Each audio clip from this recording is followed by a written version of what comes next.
Mateus, capítulo 16, do versículo 21 ao 28. Tá? Hã? Não entendi.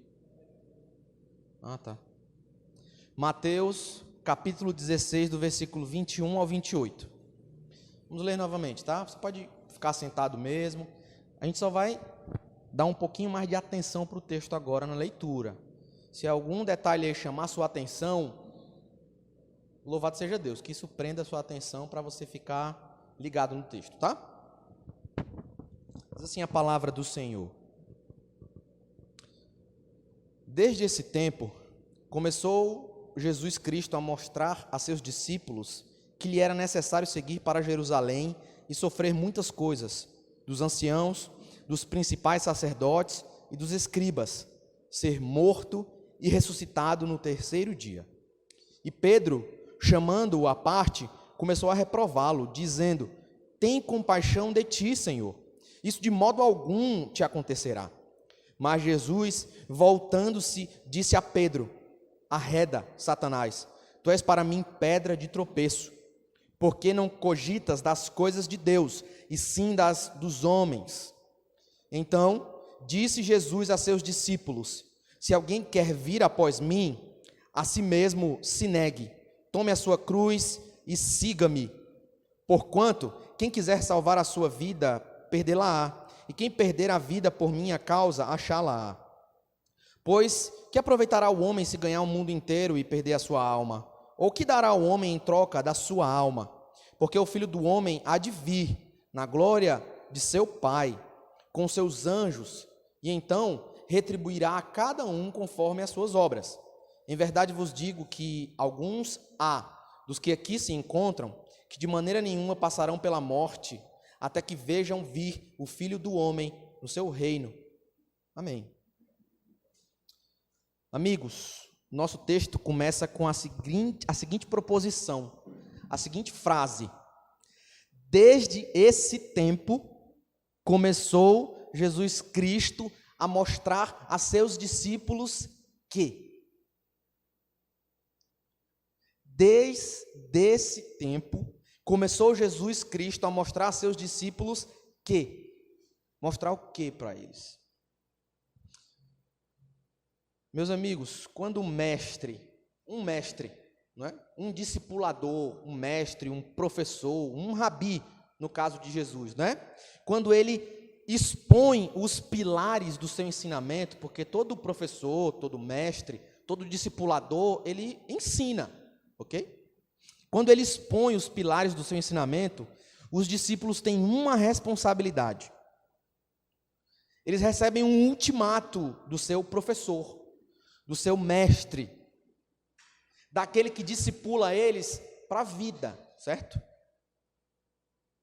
Aqui então, o mestre, Jesus Cristo, começa a mostrar para eles o que seria necessário nessa caminhada de discipulado.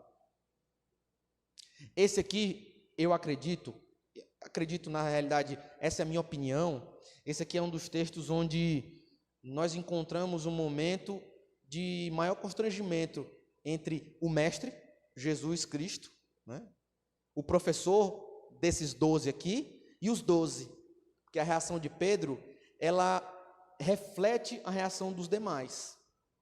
Pedro, como eu falei domingo passado, é aquele que é mais espontâneo, né, em abrir o seu coração, em rasgar o seu coração e mostrar o que ele pensa, o que ele acha, e errar, consequentemente, né, por causa disso.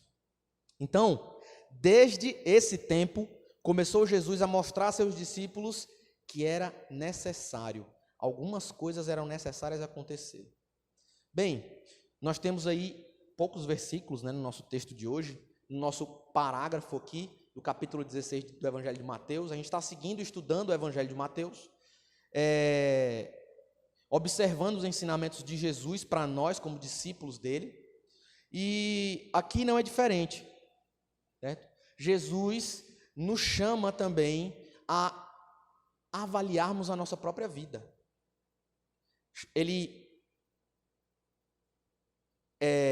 confrontou, ele de certa maneira, escandalizou os seus discípulos aqui, os 12, e a nós não é tão difícil de escandalizar, porque a gente já leu todo o Evangelho de Mateus e a gente sabe como termina e como inicia e como termina, não é? Então a gente não fica tão assustado assim. Mas a gente precisa entender um pouco melhor esse contexto e mergulhar no pensamento deles nessa época aqui, para entender melhor. Bem, eu dividi o nosso texto aqui, né, esse nosso parágrafo aqui, em duas partes. A primeira parte em que Jesus fala de coisas importantes, como um discipulador, como um professor, que ele teria que passar e ensinar na prática para os discípulos. E a segunda parte, em que ele mostra que os discípulos, como alunos, não podem escapar desse chamado aí, desse caminho que devem trilhar semelhante ao professor deles, que era Jesus, né? Então vamos aqui à primeira parte, que a gente encontra do versículo 21 ao 23. Jesus, desde esse tempo, começou a mostrar aos seus discípulos o que era importante acontecer. E aconteceu. O que era? 3 coisinhas aí no texto aí. No primeiro e segundo versículo, né, no 21 e no 22. Jesus fala que era necessário ele sofrer muitas coisas. Jesus disse que era necessário ele ser morto. Jesus disse que era necessário ele ressuscitar no terceiro dia. Sofrer muitas coisas e ser morto na mão dos anciãos, dos principais sacerdotes e de quem mais? Dos escribas. Gente que era entendida na teologia da época, né? Ou seja, Jesus sofreria na mão de toda a cúpula teológica da época aqui. Daqueles que cuidavam da igreja, daqueles que faziam parte da maior liderança da igreja na época.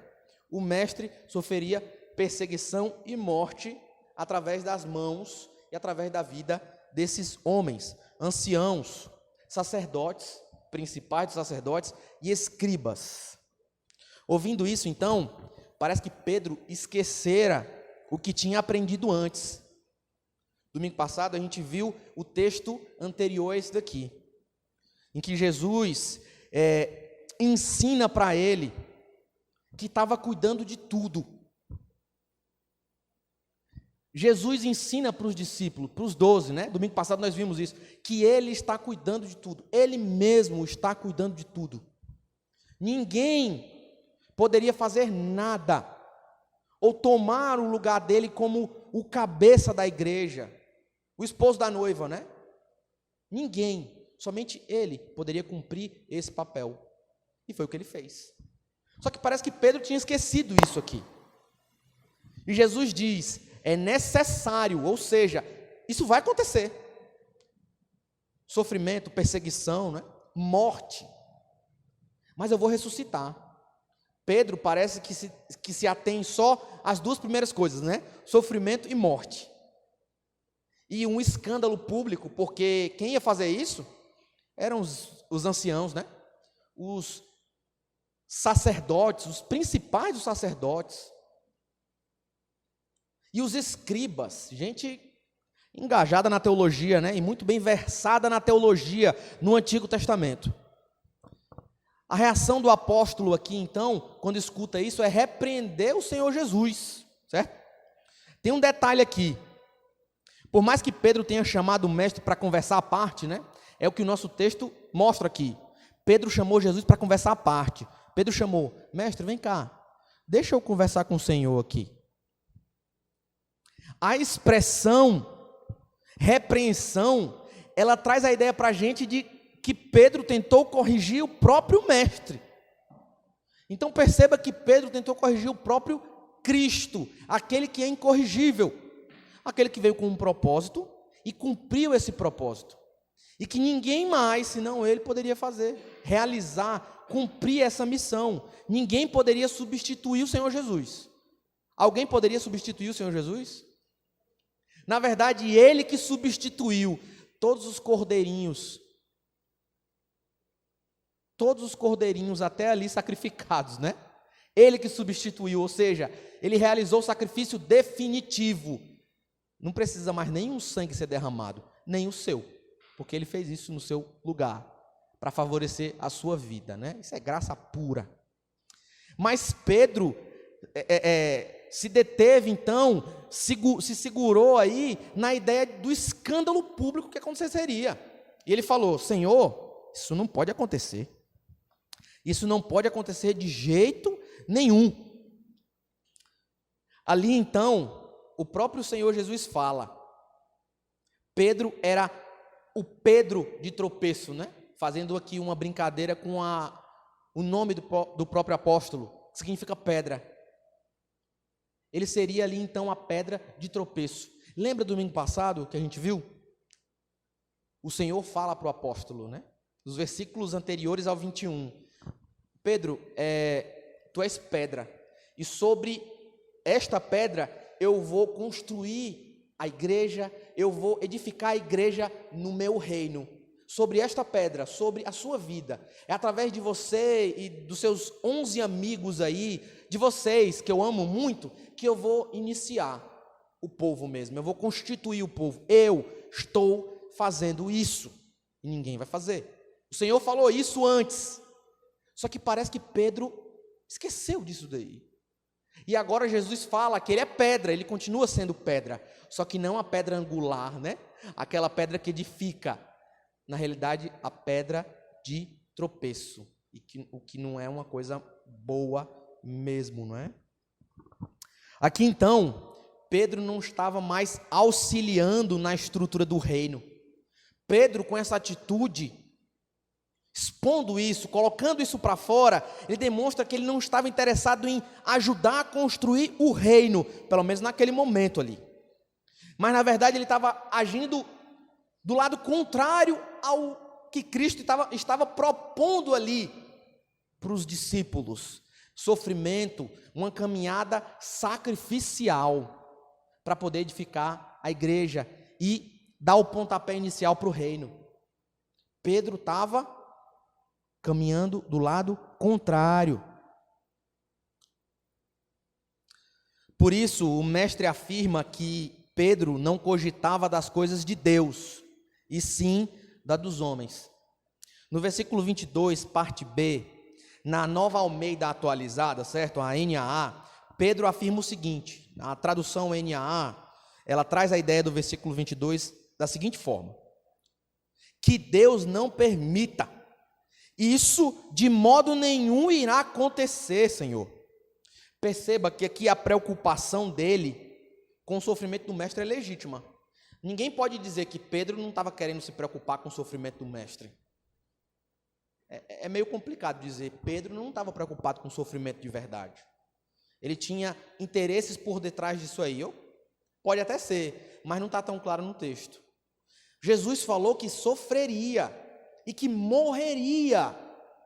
Então, penso eu que a preocupação de Pedro é legítima, mas por mais sincera que seja essa preocupação, ela é errada, porque a resposta de Cristo, né, a tréplica de Cristo, a reação de Pedro é diferente.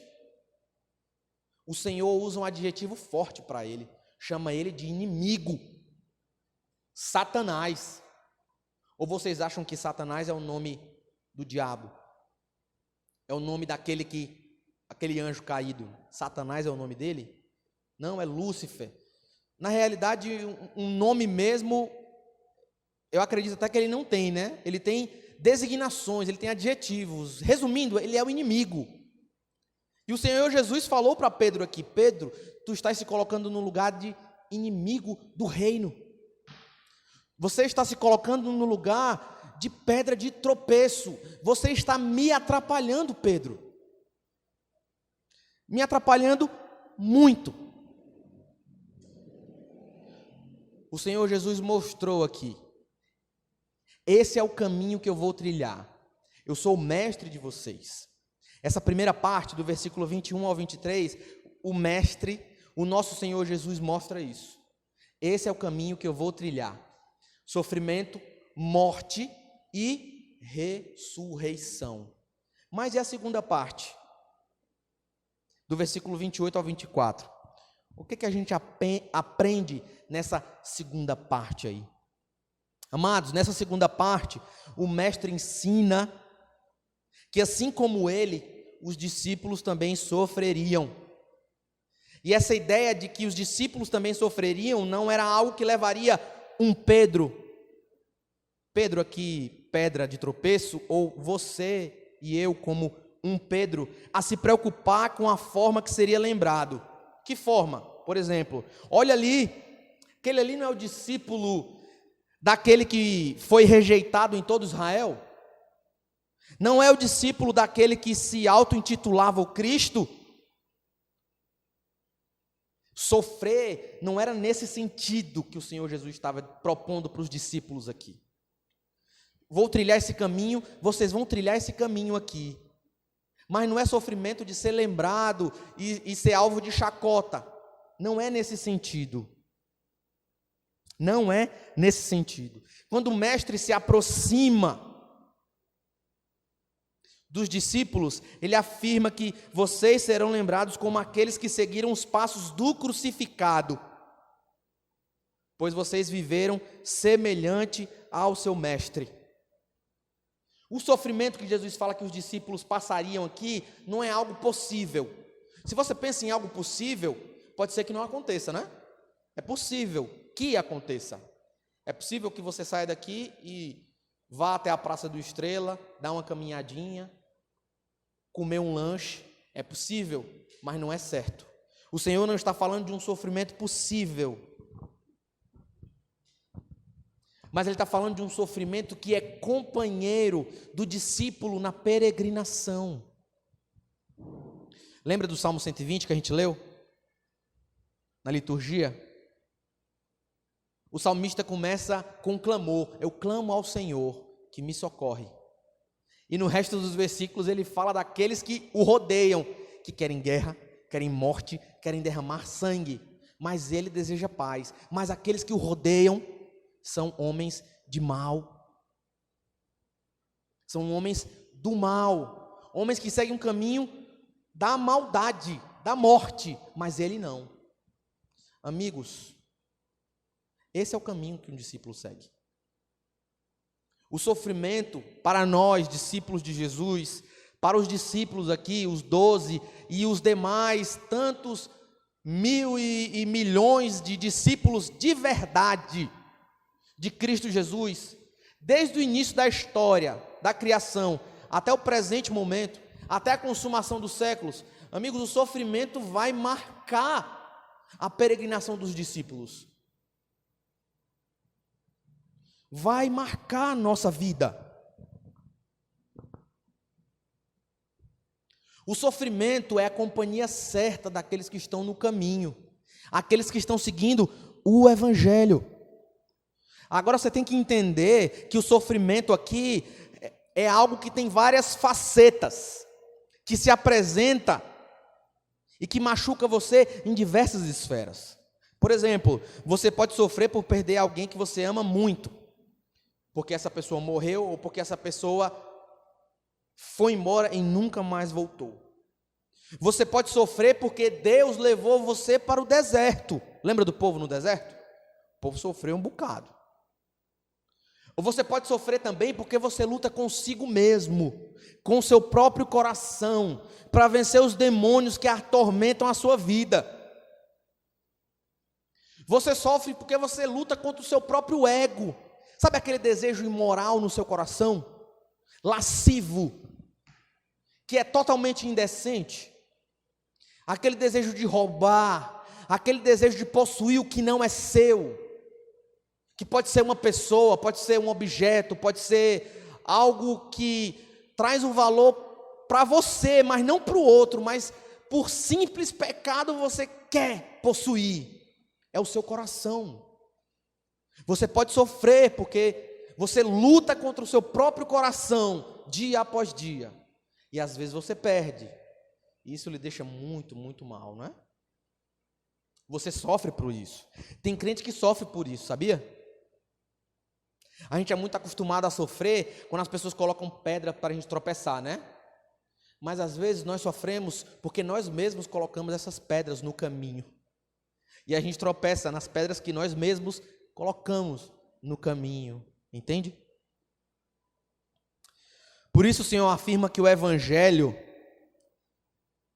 Por isso o Senhor afirma no Evangelho, segundo Marcos, capítulo 8, versículo 38, que quem nesta geração adúltera e pecadora se envergonhar de mim, Marcos 8, 38, quem nesta geração adúltera e pecadora se envergonhar de mim e das minhas palavras, também o Filho do Homem se envergonhará dele. Esse texto aqui ecoa o que Jesus afirma aqui em Mateus 16, 27. Quando ele ensina sobre as obras dos homens e a retribuição que ele dará para as obras desses homens. O Senhor aqui não está falando de salvação. O Senhor aqui está falando sobre responsabilidade do crente. A liberdade que o crente tem em Cristo Jesus de tomar o posicionamento como um discípulo e agir. E se eu não agir? O Senhor retribuirá conforme o seu agir ou não agir, o seu responsabilizar-se ou não, o seu ser discípulo ou não. As palavras de Marcos 8, 38 ecoam Mateus 16, 27. Até porque é um texto paralelo. Se você olhar a referência na sua Bíblia, lá no comecinho, Mateus 16, 24, você vai perceber que tem referências de Marcos e Lucas aí. E você vai encontrar o texto que a gente mencionou aqui, Marcos 8, 38.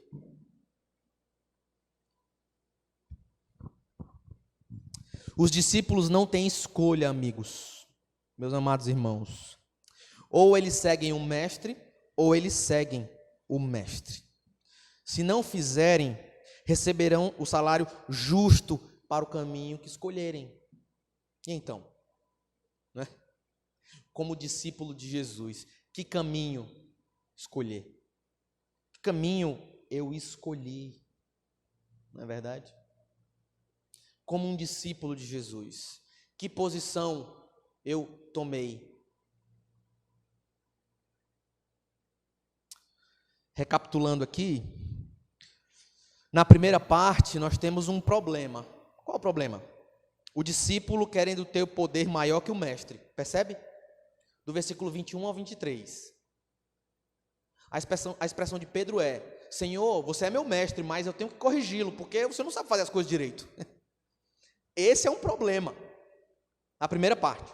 Na segunda parte, do versículo 24 ao 28, nós temos a resolução desse problema, que parece deixar os discípulos um pouco mais desconfortáveis, né? Porque o Senhor fala: eu vou sofrer. Aí Pedro fala: que Deus livre o Senhor de sofrer. Isso não pode acontecer. Ele usa o nome de Deus. E o Senhor fala: arreda Satanás. Tu pode até usar o nome de Deus, mas as coisas de Deus tu não entende. Assim como muita gente, né? Na televisão, em alguns outros lugares, está com a boca cheia de Deus. Enche o palco da palavra de Deus, não é? Mas o coração está vazio de Deus. Está distante do Senhor. E nada com Cristo essa pessoa tem. Não é verdade? Então nós temos um problema. O Senhor expõe o problema. Mateus, né, coloca o problema para nós. Qual é? O discípulo não vai dar ordem no mestre.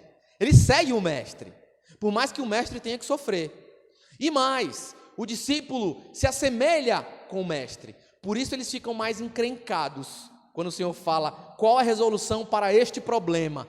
Pedro, que tem a boca cheia de Deus, mas o coração vazio ainda. Pois nós sabemos o final da história de Pedro, não é? É me seguir, é sofrer junto comigo. Por isso, quem quiser ganhar a vida aqui, quem quiser viver a vida eterna, vai perder a sua vida aqui. Mas, quem ganhar a vida aqui, quem quiser abraçar o mundo inteiro, o que nem é possível, né?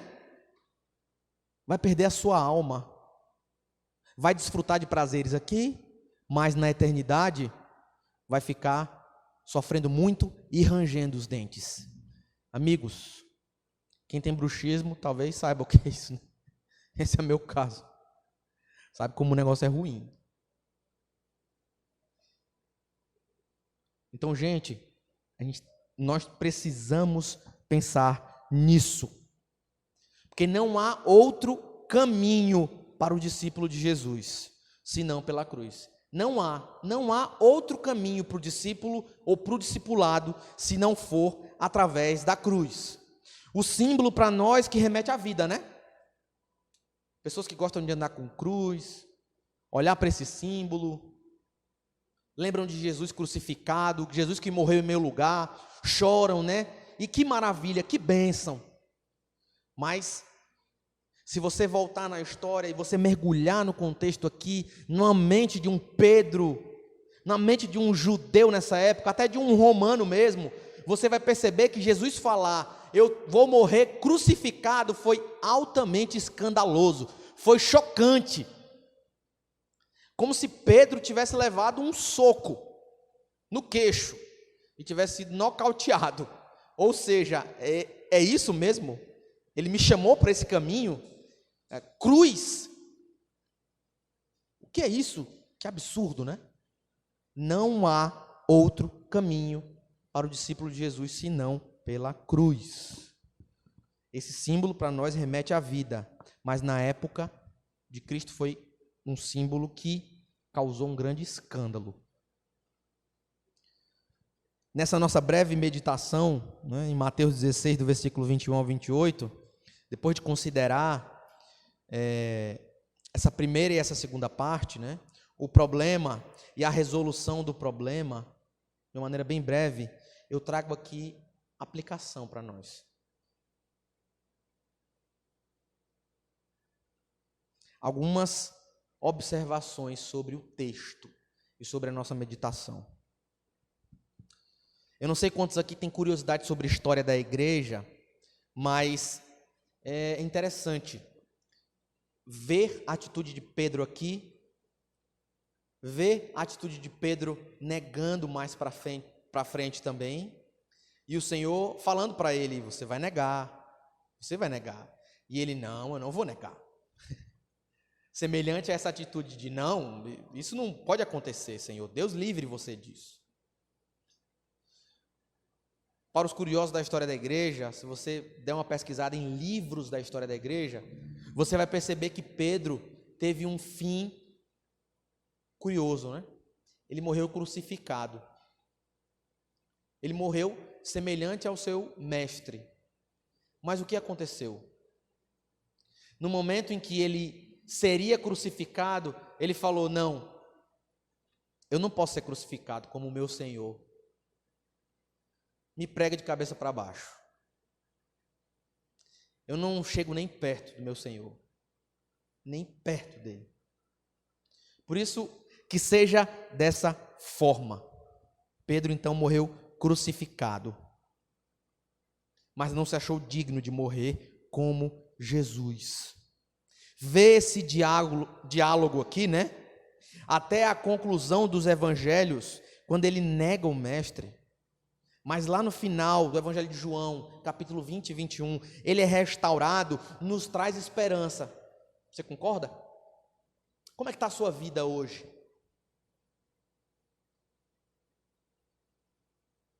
Você seria um Pedro? Como é que está esse caminho com Cristo? Como é que está a sua vida? Você está fugindo das pessoas? Porque você tem vergonha do evangelho que você não vive? Porque para as pessoas você é evangélico ou evangélica, mas na realidade você é e não é, não é? Você é e não é. Você não tem esse compromisso de verdade. E você está semelhante a Pedro antes de ser restaurado. Mas perceba que não é porque Pedro morreu crucificado que a gente tem uma esperança, não. É porque ele foi restaurado pelo Senhor. E a Escritura mostra isso. Foi no encontro, numa fogueira, em que o Senhor preparou uma ceia, depois de uma boa pescaria, né? Em João 21. Que a gente vê aquele reencontro de Jesus com alguns dos discípulos que tinham voltado a pescar. E parece que seria o fim, né? Ficar por isso daí. Vou voltar à minha vida antiga. Só que o Senhor questiona Pedro. E aí, Pedro, tu me amas? E ele responde 3 vezes, assim como nega 3 vezes. E fica muito constrangido, né? Porque na terceira vez ele lembra. E ele responde que o Senhor que sabe de tudo, o Senhor que sonda os corações. Se você se encontra ou se encontrar com Cristo hoje, como é que seria a sua reação? Você ficaria constrangido porque você é um Pedro nessas circunstâncias aqui? Ou não? Você é um Pedro que se encontra fiel, preparado para a morte a qualquer momento. Porque o caminho da cruz é o caminho para a morte. Bem, se você não se encontra como um Pedro restaurado, eu digo que há esperança. Eu repito aqui, há esperança para você. Há esperança para nós. Há esperança. Pode ter certeza disso. Assim como nosso irmão aqui foi restaurado, você e eu podemos ser. Que o Senhor nos ajude com isso. Que o Senhor nos ajude. Lembre, você não é maior que o Senhor Jesus. E o Senhor Jesus sofreu muito. E o Senhor Jesus foi perseguido. E o caminho do discipulado é um caminho que leva para a cruz. E é um caminho que é trilhado pela cruz. E você não pode fugir disso. Não pode fugir disso. Se você considera seguir o Mestre, então eu convido você a considerar isso daí. Tá bom?